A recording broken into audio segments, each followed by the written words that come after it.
Welcome to Geocache Adventures, the podcast where we explore everything geocaching. I'm your host, Shadow Dragon 1. I love geocaching. If you're listening to this, you probably love it too. If you enjoy the podcast, consider sharing it with somebody that you think would love it. You can also follow the podcast on Instagram and Facebook, and there's a Facebook group as well, so you can join in the fun and share your adventures. There's also a Patreon page that you can join and unlock exclusive content. Hi, everybody. Amy Shadow Dragon 1 here, and with me today is fellow geocacher and vlogger Elmo 6000. Thank you for joining me today. Sure. Thanks for inviting me. So we're going to talk about your blog some, but before we start, I'd love to hear, how did you get started geocaching? Okay, so going way back to 2010, I used to drive home every day from work and listen to a podcast called How Stuff Works it was called Tech Stuff from howstuffworks.com. And they Okay. had different episodes about different technologies. And I'm a software engineer, so I like technology and that kind of thing. So one time there was an episode called GPS games that people play. And like I said, this is going way back. And I heard about this thing called geocaching, and I just kind of put it in my back of my head and didn't do anything right away. At the time, my kids were very little, so they were probably around 8 and 5. And one day, my wife had to go to like a wedding shower, which is a very long event. And I had the kids with me. It was a Saturday, and it was up to me to figure out something to do with the kids. And I said, "What about this geocaching thing?" So we drove over to Best Buy. We found a GPS receiver on clearance, thankfully, because I didn't even know how much they cost. I bought a cheap GPS receiver. It was a Garmin eTrex H. It's a yellow GPS receiver, Okay. and created an account. And that's how I came up with the name Geo Elmo 6000, because as you know, when you start, you have no idea, you create an account name before you even get to try the game, right? So you don't know Yeah. if you're gonna like it. So I came up with this silly name because I just said, well, Geo for geocaching. I looked at my daughter, she had her little red monster in her arm, and I said, "Oh, Elmo, that's perfect." And then I just added the 6,000 on because I thought it'd be kind of a cool number. I don't know why I have it, but it sounded cool at the time. And we went out and found some geocaches nearby, and I posted on Facebook, and my wife was at the shower and she looked at Facebook and like, "What are you guys doing?" So, and that's how I got started. That's fun. It's great when you can get the kids involved. And are they still interested in geocaching? They So they love me because I'm a geocacher, even despite the fact I'm a geocacher, but they are not really into geocaching. They'll do exciting geocaches or something unusual. For example, there is one nearby where you have to go through a drain pipe about 2/10 of a mile in the pitch dark, and that excites them. But finding lamppost caches and that kind of stuff does not excite them. So no. I can understand that. It's the same with my kid. And that geocache, I believe, is also on your blog, isn't it? There is one at least where you go through a drainage tunnel. Yes, I called it. I think it was called "This is the geocache that ruined geocaching for me," or something like that, because it's so much fun that when I go to do regular geocaches, they're so boring. It's just not Like the same. it sets the bar so high. So yeah, that's the one. So what happened? That one was archived, but then someone put a new one there. So we went back and did that one. Ah, So we had done that one years before the video, and then I went with my son and some other friends. that's cool. So how would you describe your vlog?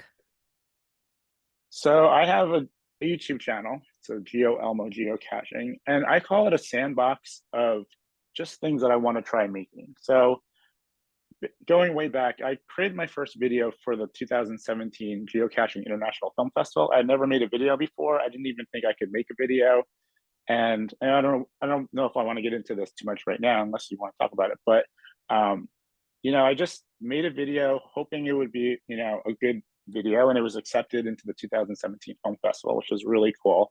And I just wanted to be creative. I am an engineer, so I'm a software engineer, and my background in the past is mechanical engineering. I always love being creative, and this opened up a whole new world to me having this video in the film festival. And I wanted to just try different things. I used Minecraft for some videos because I love Minecraft. I did texting stories, which were basically I wrote a script. I sat around my family. I renamed them in my contact list on my phone, and just screen recorded my phone us texting each other these scripts, and just to do silly geocaching videos. So my wife was renamed Traditional Joe, and my son was renamed, Puzzle something or other. But I just want to try different things, and I got in front of the camera. I used to like just being behind the camera, and I just really want to just try different things with different ideas and see if they worked and see if I like them. It's really just for me to enjoy creating, and if people like it, that's great, and it always makes me happy. But it's really just for me to enjoy creating videos. So you are different from other creators because instead of like Hellmeister or the geocaching blogger where they try to have like a constant release schedule, you are more it's for you more so. Maybe that's not the best way to phrase it, but it's more for your enjoyment, so it doesn't have a regular set publishing schedule.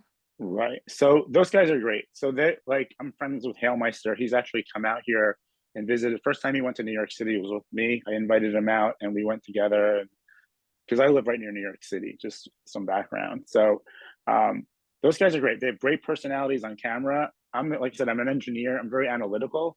I like to talk about geocaching and not necessarily about me geocaching. I have done some vlogs more recently. I've gotten more comfortable being in front of the camera. In the past, the one video Hailmeister did with me in it, I was just like making funny sounds on the camera. He's like, "Here you go, Geo Elmo," and I was just like, "Blurp, blah blah," and I was not comfortable on camera at all. But I always promised myself with this channel, I would make videos that I'm happy with, and if I don't entertain myself, then I'm not going to publish it. And I've scrapped so many ideas. I've started making some videos, and so this is really kind of boring and just trashed them. So it's videos that I think are good, and just like the film festival ones, I only submit them if I think I would enjoy them. So that's what my channel is about. It's just videos that I enjoy, and hopefully other people enjoy too. How many film festivals have you entered into? So I've submitted films for 5 film festivals, but Okay. I have been accepted into 4 film festivals, Wow. which is pretty cool. Yeah, That it's is pretty exciting. impressive. Yeah. It's because, like I said, I had never made a film before, and I learned everything through YouTube and Google and things like that. So I don't have any formal training. When you are creating your videos, what tools or apps are you using to create them in? Okay, so I'll start from the very beginning. The first film I ever made, I filmed with an iPhone 7. Okay. Um, I filmed it in full HD, which is 1920 by 1080, and it was shown in a movie theater, a regular sized movie theater on the screen, and it was flawless. So like you don't need high end equipment to make a video that can be shown in the film festival. That was actually the key that I was missing when I started thinking of the idea.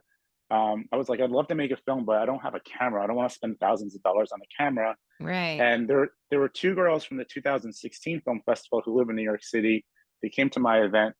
They were both in high school at the time, I think. And I said to them, "How did you make this?" And they said, "We used an iPhone 6." And I was like, "Really? An iPhone 6?" And we're watching it on the big screen. They're like, "Yeah." They didn't even have a tripod. They just would tape their phone to like something that was standing vertically and record. And so like I just started very small like that. I just used my phone. In the beginning, I did not use dialogue because recording dialogue on a phone is very difficult, especially when you want to get a shot where there's some distance between the camera and the subject. So Right. I just decided not to do. I had no dialogue in my first 2 submissions because that's a very difficult thing to do, and I can talk about how I do dialogue later. But then for editing, I just downloaded it onto my computer. I had a Mac Mini computer, so it's a low powered Mac, and I used iMovie at the time, which is free. So I do everything for free. Like I'm very cheap.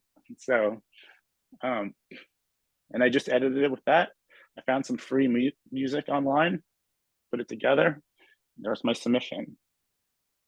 Very cool. You're good. What advice do you have for geocachers who are thinking about entering a gift contest but are intimidated by the fact there may be some more professional style videos out there? So that's a very good question.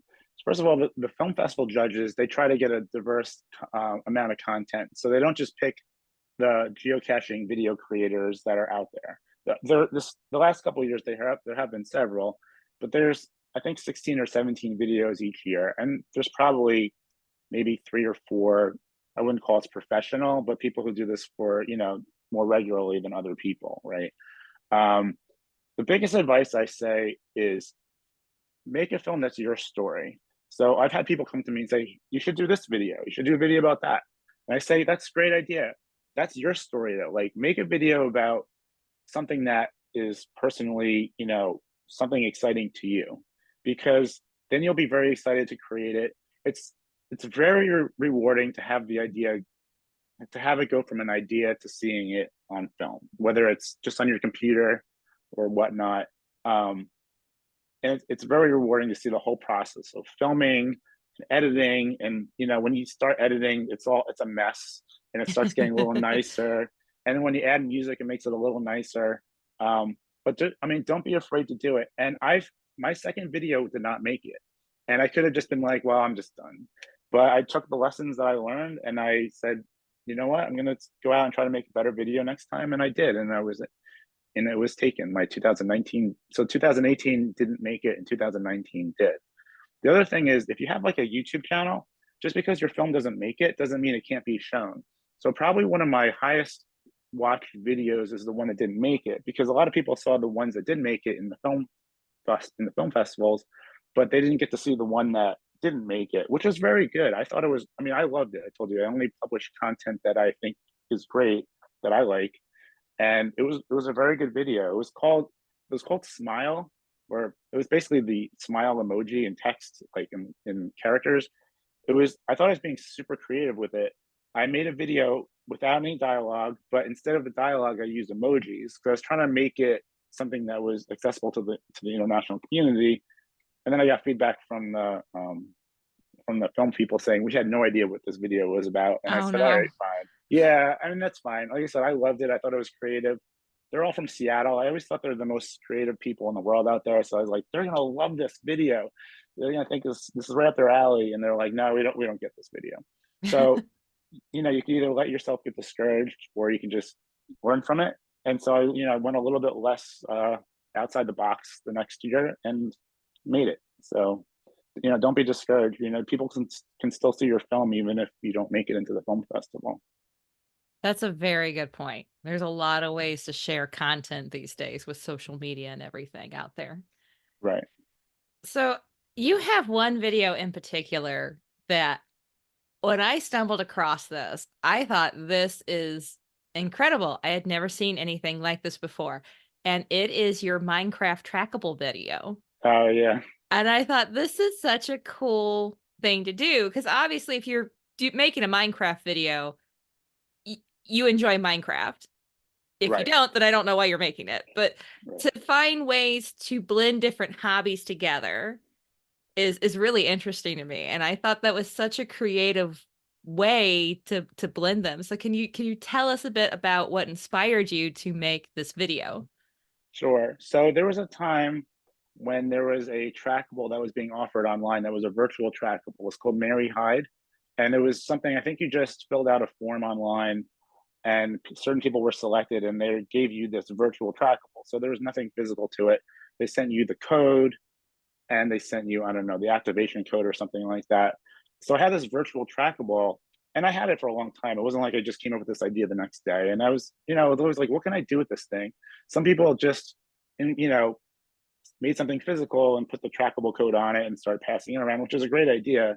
But I was like, I want to do something virtual with it because it's virtual trackable, right? So, like I said, I love Minecraft. My kids love Minecraft. I mean, my son and I finished the game one time, we beat the Ender Dragon. We went through the game at one point when he was young. And so, it's a great game. And it's it's very creative, right? You can do whatever you want with it. So I decided to take the letters or the characters from the code from the Mary Hyde trackable code and basically create a world and put those letters into the story. And so I was the actor. I'm sorry, let me say it again. So my kids were the actors in this film. We created a story, we put all the letters in the story, and then we kind of scripted it out. Okay, you're gonna go past this thing, and now you're gonna go on this boat and do this thing and whatever. And the way Minecraft works, if you play it, is that you kind of see from your own perspective. So you're seeing it from your first person. So everyone is seeing it from their own first person. But what you can do is you can turn off the, we'll call the HUD, which is the heads up display, which is all the stuff like what you're holding and all that stuff. And you can also turn off your hand. You generally in Minecraft, you see your kind of your hand in front of you the whole time. So you Yeah. turn that all off, and then you're just like looking through a camera. So you're just seeing the world as a camera. So you can just start screen recording. And I just tell my kids, go do this. Now go here, and record the screen. Go do that, record the screen, take one, take two. And I just splice it all together. And it's a little story about a person going from one place to another place and passing all these characters that are the code. And I put some people had some trouble, especially with the first letter. But I just kind of put some hints in the description of the YouTube channel, and people love it. It's so much fun. They love it. And I don't know if you saw this, but I actually did a second one where it was a choose your own adventure. I grew up on choose your own adventure, the books, and I made another Minecraft video where I actually had two.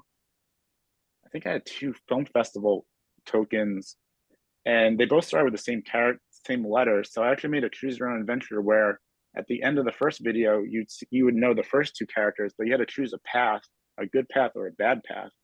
And if you chose a good path, you would get two more letters. But if you chose a bad path, you would get two other letters. And then there's different combinations. And at the end, you actually wound up with two different trackable codes, and people enjoyed that, but not as much because it was more work. I think people like it to be a little bit easier than that. Oh, So I didn't that's the see story that behind that. one. I'll have to Yeah, go it was. check that one out. I saw you made a shorter Minecraft Christmas video. I saw that on there. That was one of my first ones. Yeah, that's I really like that. I love seeing different hobbies come together and find a way to mesh them. It's very creative, very neat to Thank do. you. Do you still get people logging those trackable codes? I do. It's fun to see them. I mean, they'll say greetings from Norway or greetings from where, and it's funny because sometimes all of a sudden I'll get a big like clump of them. So it was like somebody must have shared it in some like Latvian Facebook group for geocaching, and all of a sudden, greetings from Latvia, greetings from Latvia. So it's fun to see that happen. That's neat. You have another project on there that I just absolutely loved, being an aerospace engineer, and you did the high altitude balloon.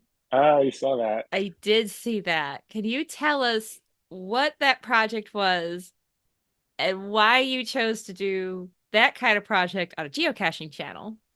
So that was probably not a great idea to do on a geocaching channel. But so I was originally going to be an aerospace engineer. So I graduated as a mechanical engineer, but I did start off as in aerospace engineering. So I do have that love for space and for that kind of thing, for physics. And I always wanted to do this high altitude balloon project. But so you can just go do it. So if you don't know anything about that, you basically buy like a weather balloon, you build a payload. Generally, people put cameras on them and tracking devices, and then they launch them up. And they go up a certain distance, and the balloon expands, and it pops, and it comes down on a parachute, and then you find it, and you get the video, and you upload it, right? But I like to know why things work. And I figured, you know what? I can make a really neat project out of this by making a video for each part of it. So I only did like 3 videos. I really need to get back to it. And I've been really bad about that. But but I only had a YouTube channel for geocaching at the time. So I was like, well, how can I tie this to geocaching? So I said, well, when I launch this thing, I'm going to put a trackable in it. I'll put a signal to frog, um, trackable. Like he's like a Lego guy. And a lot of times when you see these videos of these balloons going to space, the camera is not just looking at like the Earth, but there's like something in the foreground, like a beer can or like a school emblem or something like that. And I was like, well, why don't I put Signal the Frog on there? So that's how I was going to tie it to geocaching. But I admit I did kind of stop. I have way too many ideas, and I put it on the back burner, and I haven't gotten back to it, unfortunately. I understand that way too many ideas thing, and it can be hard to pick and choose what you do, but I did nerd moment. I loved the way you explained everything in your videos. It was very informative, but it was explained in, it. I'm not going to say it was dumbed down. It was explained correctly, but it was explained in a way that you don't have to have an engineering degree to understand what everything was. And I think that's great 'cause it's a great way to, expand that whole like STEM movement type thing. So, Oh, thank you. Yeah, I had a lot of fun, and I like making the little video, like the little animations for everything. I mean, for that, I used Microsoft. I mean, not Microsoft. I used Apple's like Pages. It's like their PowerPoint. Oh no, I'm sorry, not the Pages. Whatever their PowerPoint version is. okay. I forget what it's called. But I would make little animations, like make the thing go up or pop or whatever. And that was fun. It took a long time to make those videos because first I had to learn everything. Yeah. Then I had to script it. Then I had to record it. Then I had to edit not just the video, but also make all these animations and things. It took a long time. And I did it here in my basement.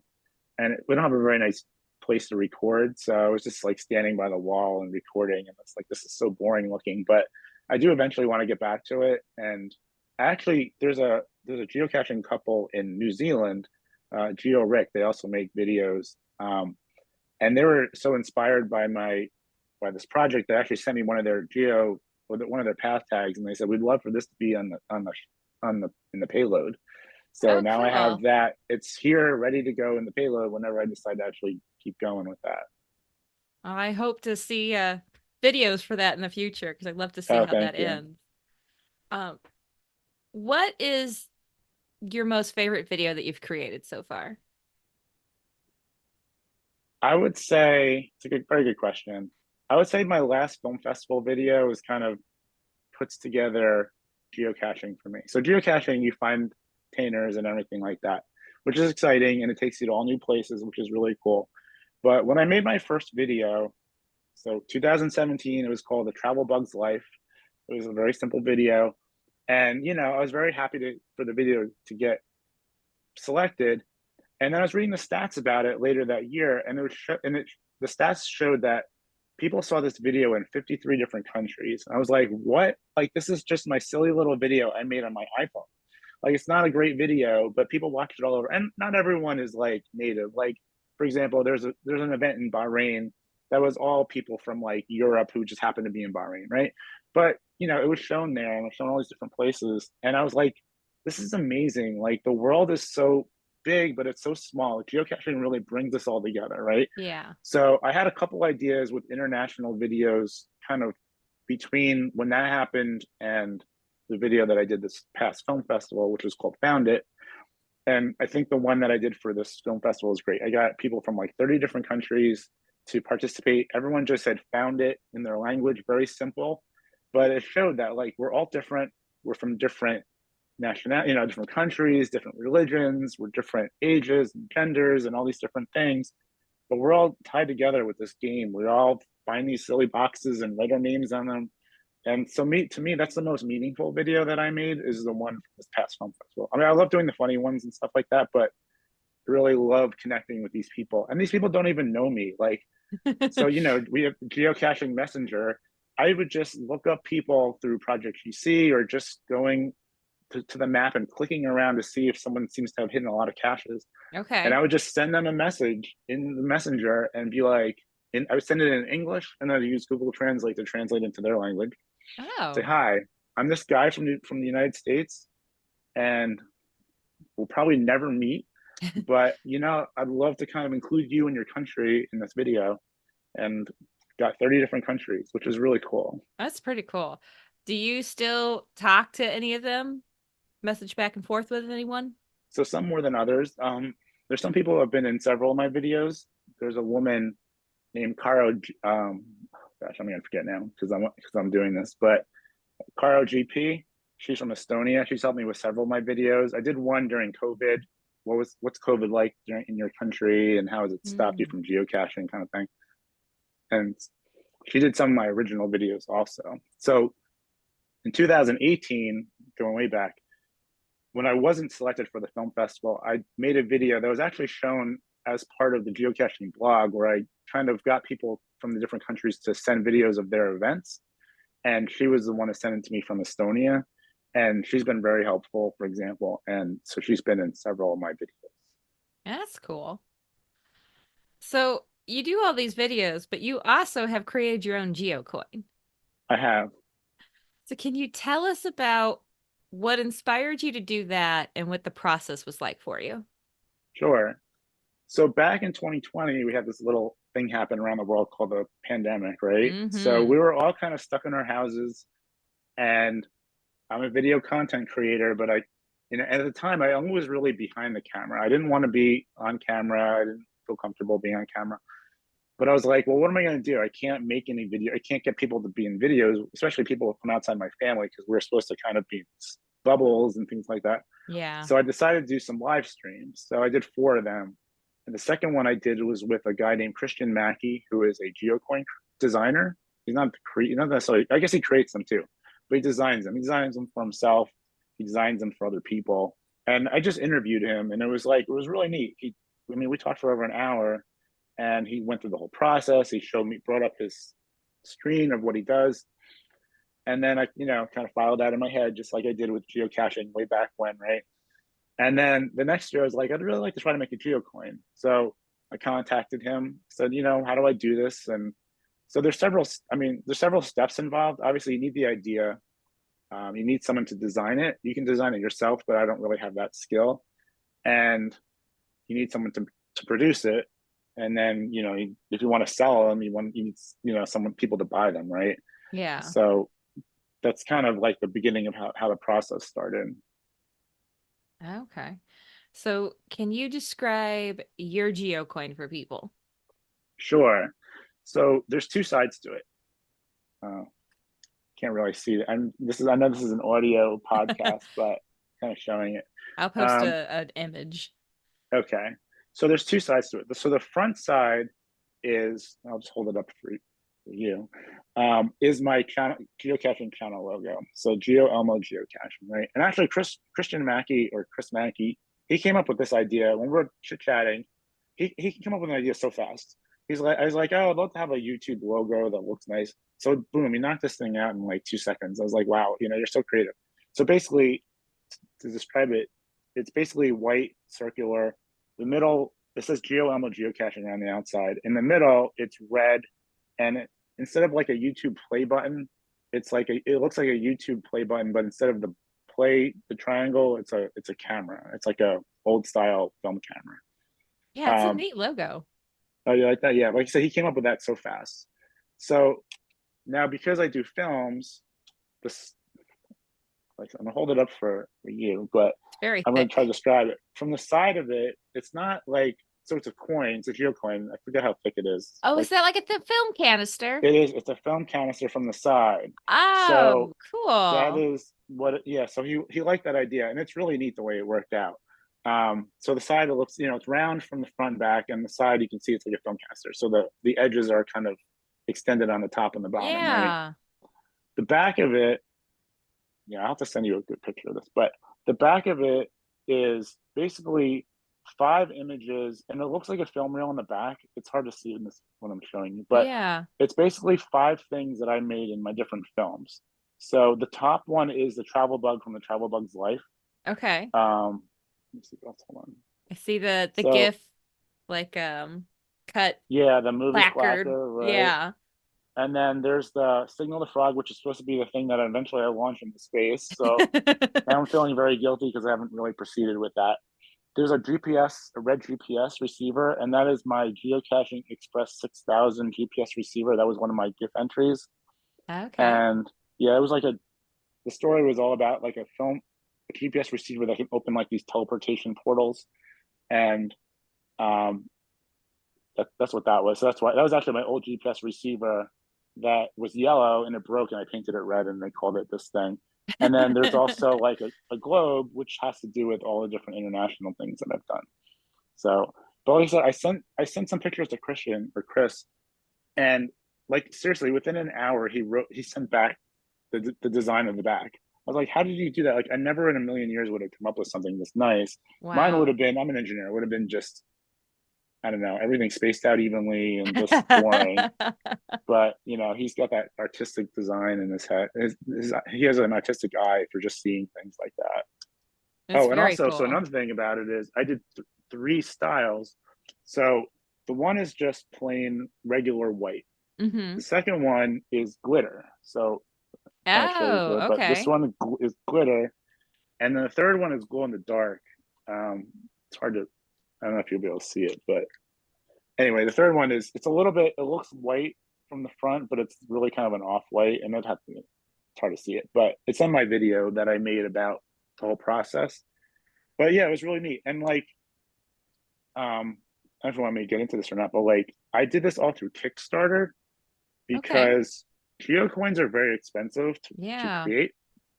My goal was to raise money for my channel so I can buy new things. So, new cameras or whatever I needed. If I needed new sound equipment or something like that.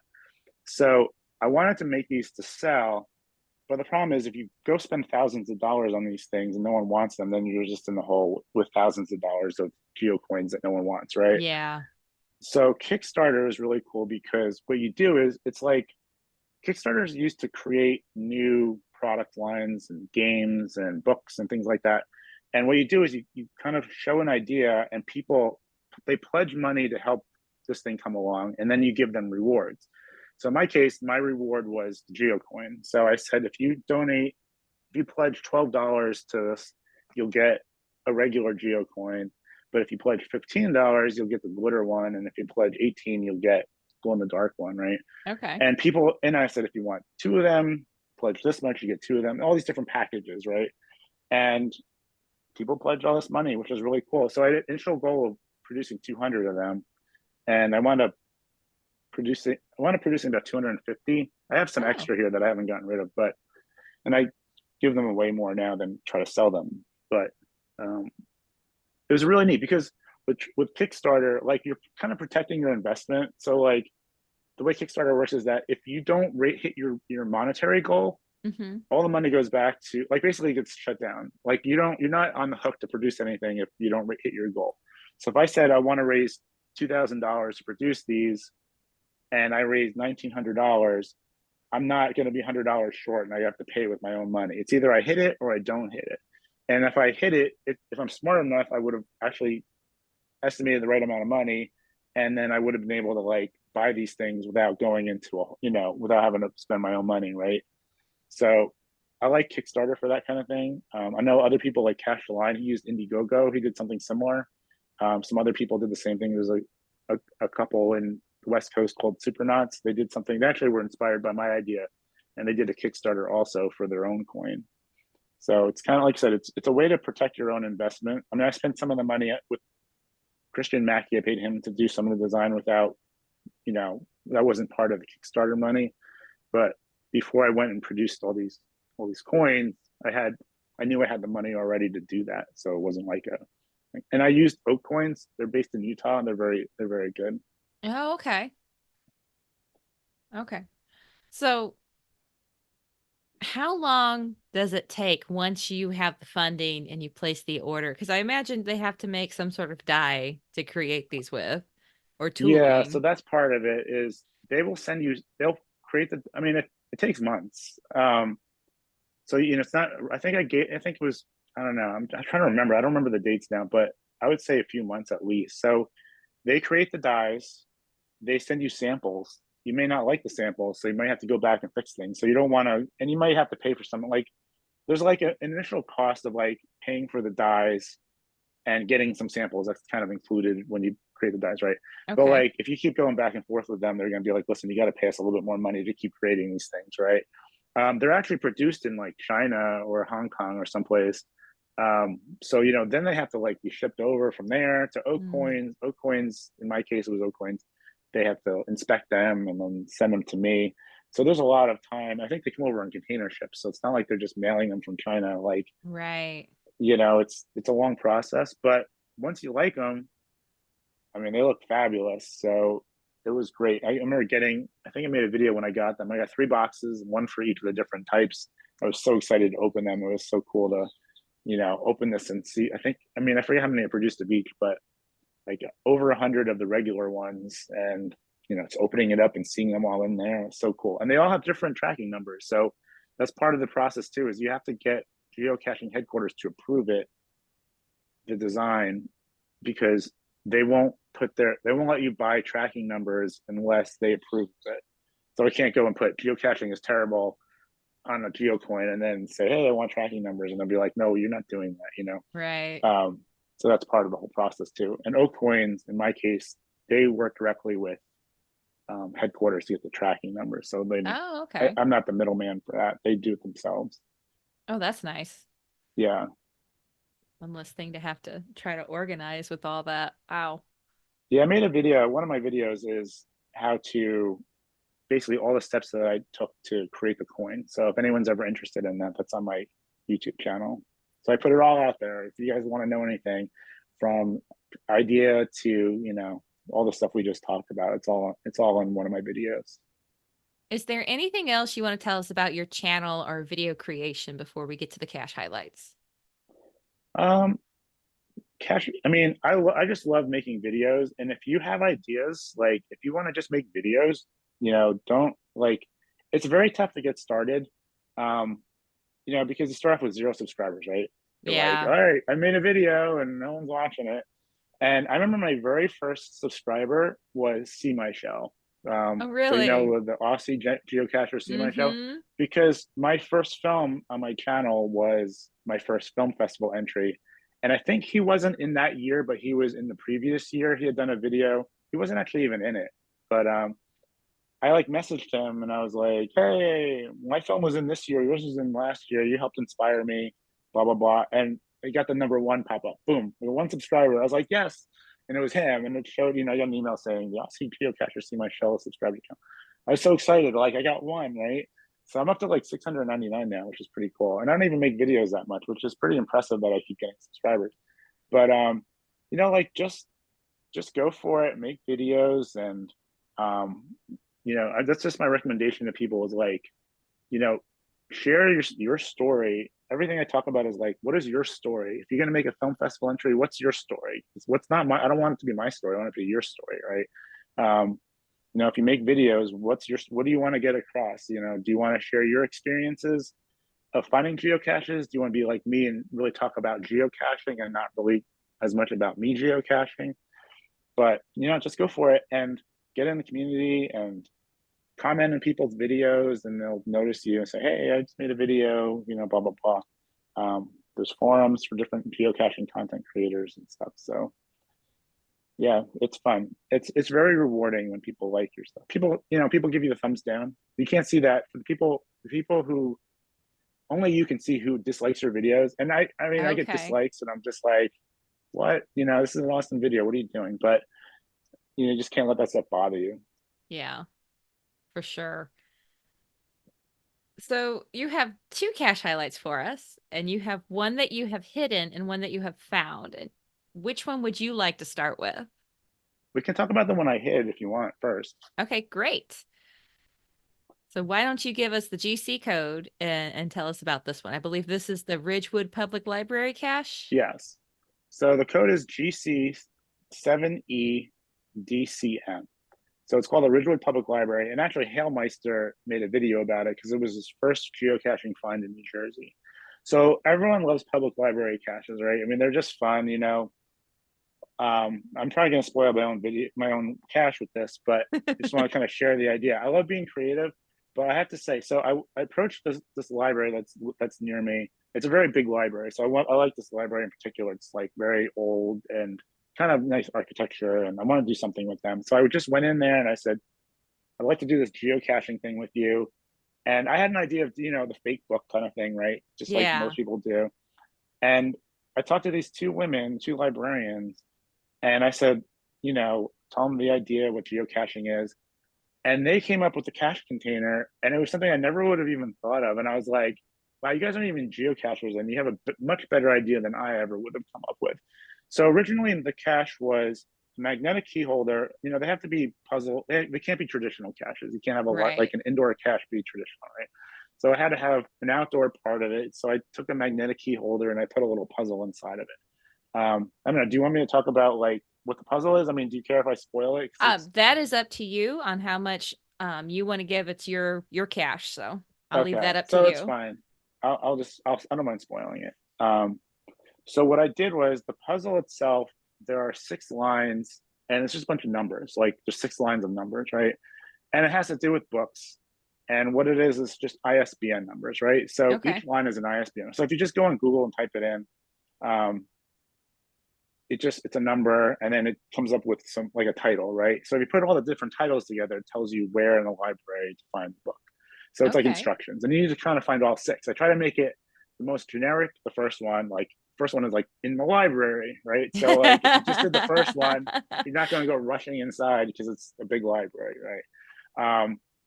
And then the second one gives you a little bit more information, and eventually you really need all 6 of them to get it.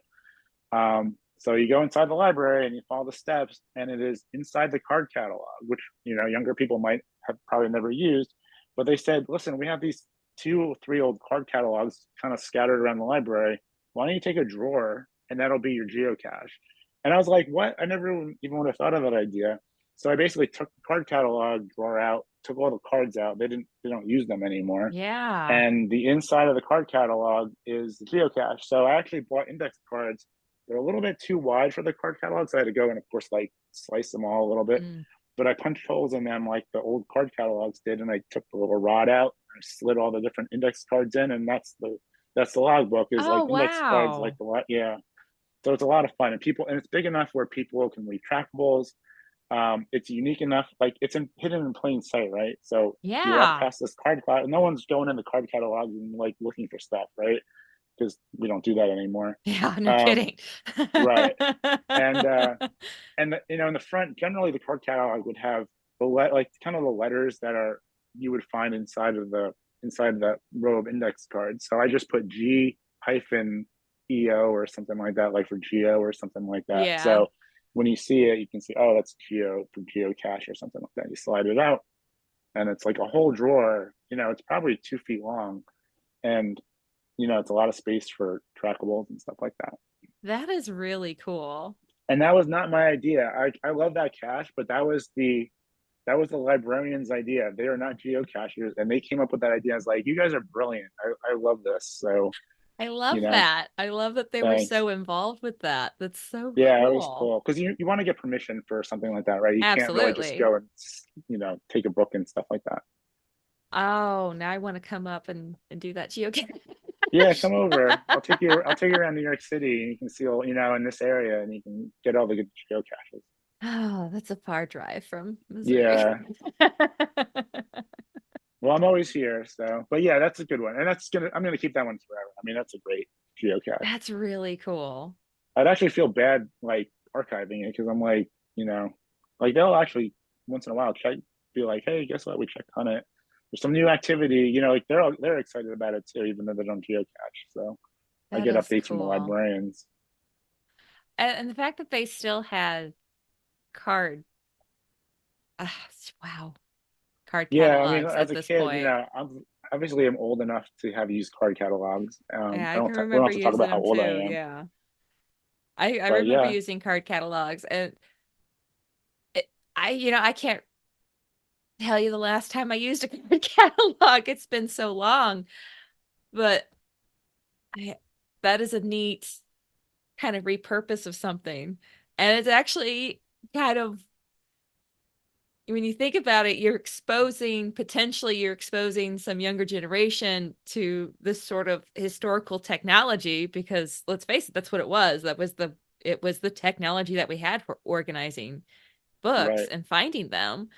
And that's a neat way to sort of introduce it because trying to explain a card catalog to somebody is not the same as actually seeing one right. and I mean, rifling you through feel the it and wood. I mean, it's everything. like old wood, like the card catalog is like, just it just feels like it's from a long time ago, right? It feels ancient. You slide the drawer out, and I mean, it's the original from who knows how long ago, and Yeah, it's still there. that's cool. That is really cool. I have never heard of a library cache quite like that before. So, like I Like you said, said, it's usually Hailmeister some has a kind of video. book. Yeah, now Hailmeister has a video from probably so he came to visit in 2018. So if you go back to his channel, he makes a lot of videos. So he probably makes 20, 30 a year, 50 a year. But like if you go back to the end of 2018, probably that's when he came to visit.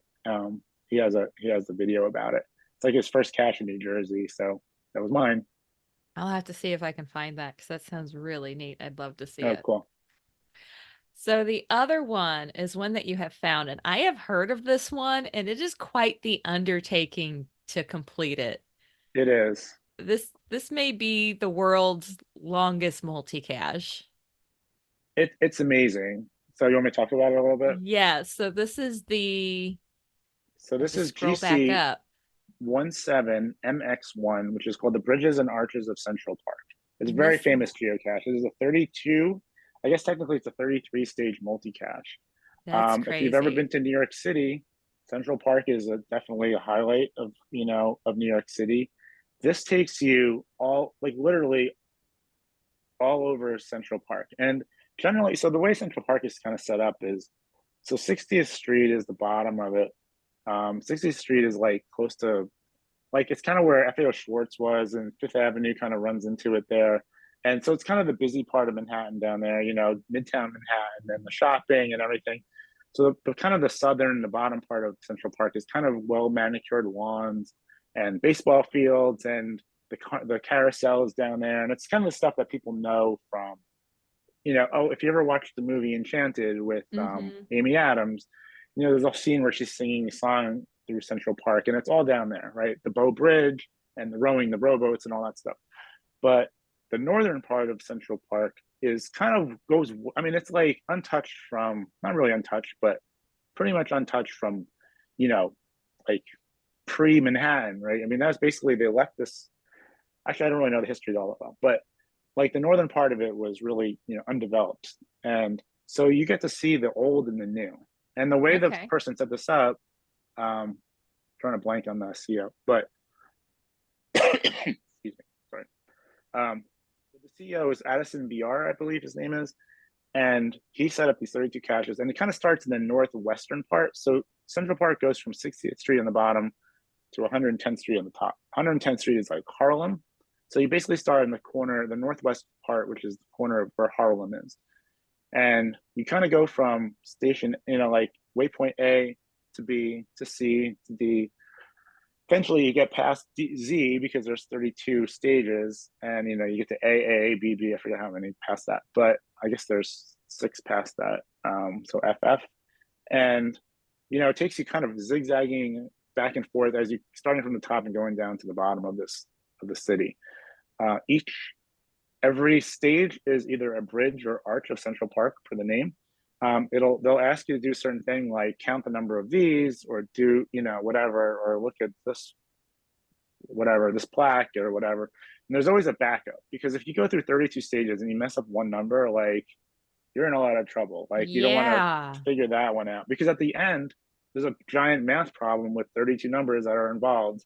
So you don't want to mess up one number. It's very hard to get that unless you somehow get 2 things wrong that counter each other. You're in a lot of trouble. Oof. So there's always a backup. So he'll say, count the number of this thing, but also go to this post and look at the second number, and they should be the same. So you can kind of get that correct. So you It's have a very check for each stage. right. That's a good That's way to say it. Yeah, nice. yeah. It's like a geo checker at every stage, right? So you can check it, and at the end, you kind of start at the top north part, and I think you end up at the southeast part, which is by like the Central Park Zoo and some of the like that kind of area. And then you have to calculate the final coordinate from all these numbers, right? So we did this in one day. So Oh, I'm a big wow. organizer. Yeah, I organized 8 of my friends and I to go do this thing. So I had emailed the CO, like I said, Addison BR. He's an awesome, awesome, awesome CO. I said to him, because one thing he does too is for every finder, you get a geo coin. So this is like not a numbered geo coin. It's not like a trackable, but you can actually donate $10 to the Central Park Conservancy or something, and he'll switch you out with a trackable version of the coin. Okay, so But the standard one is almost like a path tag where it's it's a the same coin size without a as a trackable geo number. coin, Okay. so it's like a large, it's like a geo coin. It just doesn't isn't trackable, so it's Okay. big. I mean, it's Okay. weighty and everything. I have one I was going to show you in the little video, but that doesn't really matter. So, but when there's like 9 people showing up at the same day, he doesn't have enough room to fit 9 of those things in the container. So Yeah. he's like, he said, just message me. He sent me his cell phone number. I texted him. I said, listen, there's 9 of us. Here's our names. He wants the names of everyone who's doing it. And he actually snapped me back, or snap, not snap. I sound like my kids now. That he texted me a picture, and he said, when you get to the very final cache, don't take any of the coins out of the container. Leave them for other people. I've hidden your 9 coins over here instead. Oh, So when you wow. get to the end, yeah, when you get to the end and you're signing the logbook, you kind of look and you see, oh, this is the tree that he said, and we had our 9 geocoins. We all took pictures holding our geocoins, and we did an entire day. I think it was, I'm trying to remember the stats. I think it was 9 miles of walking, 6 hours or something like that. And I made it my 800th cache, and I found it on the day that filled in my 366-day grid. Not like in a row, not a streak, but just filling in the calendar. Your And it was last on day you needed. Yeah, it was on Okay. Flag Day. It was like June 14th of whatever year, 2014 or something like that. But it's an Wow. experience. I mean, it's just an experience. People break it up into different days, but I just wanted, that was like our goal for that day. And the thing is with Central Park too is you can't ride your bike around. Like you can only ride your bike on the main road, so you can't just go zipping around on your bike on all the different pedestrian paths. So you have to walk the thing. Like you can't just, Wow.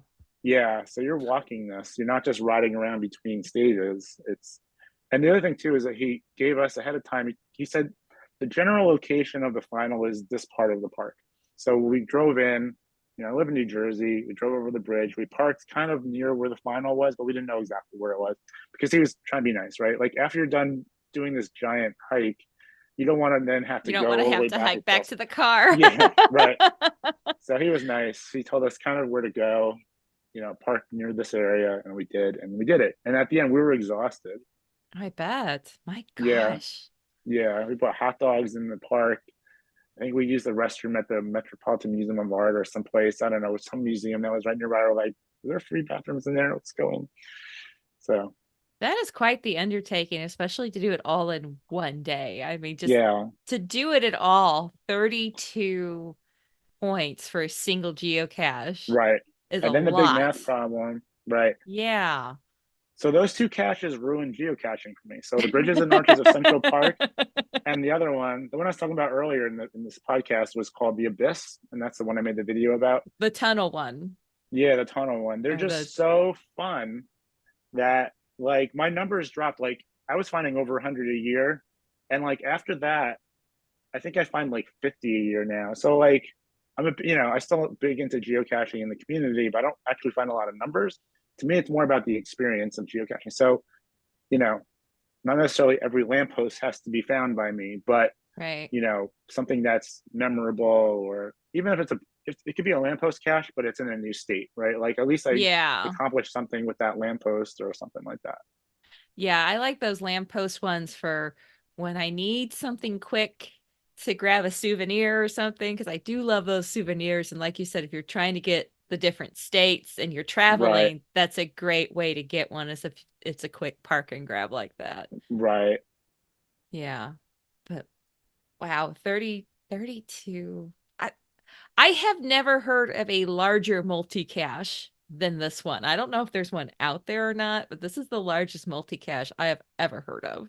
Yeah, and it's nice because it's all walkable and it's beautiful, and you're experiencing history. I mean, you're walking through and you're like, this is what Central Park looked like 100 years ago, and the northern part, right? Like I said, the Hmm. southern part's all manicured and sculptures. There's really cool stuff all over the place, but it's just really beautiful up there. But the Harlem part is really nice on the top up there. Wow. Yeah, definitely invite you to come see it sometime.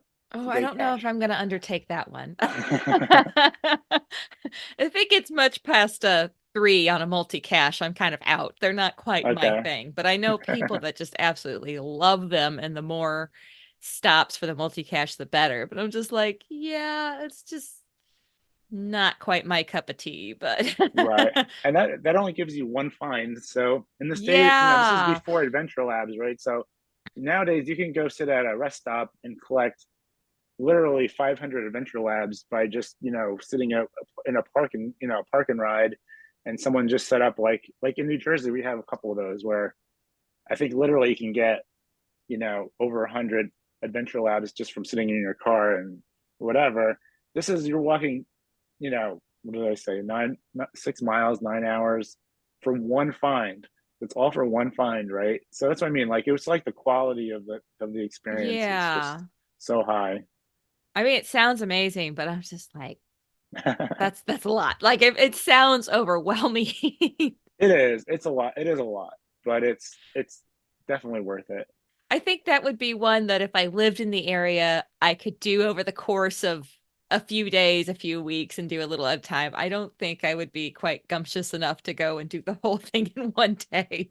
Yeah, I mean, it's really about the experience. Like I said, everything to me is about Yeah. the experience, right? So I did it with 8 people that I really enjoyed hanging out with. So it was like a lot of laughs and, what I mean? Like, you forget about all the different, the pain in your legs. I mean, we were so exhausted. We couldn't even stand up at the end of the thing. I mean, I'm in relatively decent shape and I was like shot. It was just so much. I think my one friend, he had to lay down on the ground. He was so tired. Oh gosh. Um, yeah, but it was great. It was in June, so the weather was good. It wasn't quite hot, not like now. It's been very hot, but it was good weather and it was a long day, so that also helps. Like if you do it during Yeah. Christmas, you're not going to get a lot of hours of daylight, right? Right. So June's a good time because the days are very long. Wow. That is, that one thing I really love about geocaching is that there's so many different types of caches and different types of hides, and you can just take it from one extreme to the next. And this is one that took it to a new extreme for sure. Oh, definitely. Definitely. Well, thank you so much for joining me on the podcast today and sharing with us about your channel and these cache highlights. It has been so much fun, and I really appreciate you taking the time out to do this. It was a lot of fun. It was nice meeting you and talking to you. And I've gone back and watched some of your videos recently, and I was like, oh, this is gonna be fun. You got a great personality. It was nice talking to you, and you Thank asked very you. good questions. So thank you. Thank you. There's a world of geocaches right out your door. Come on now, let's go explore.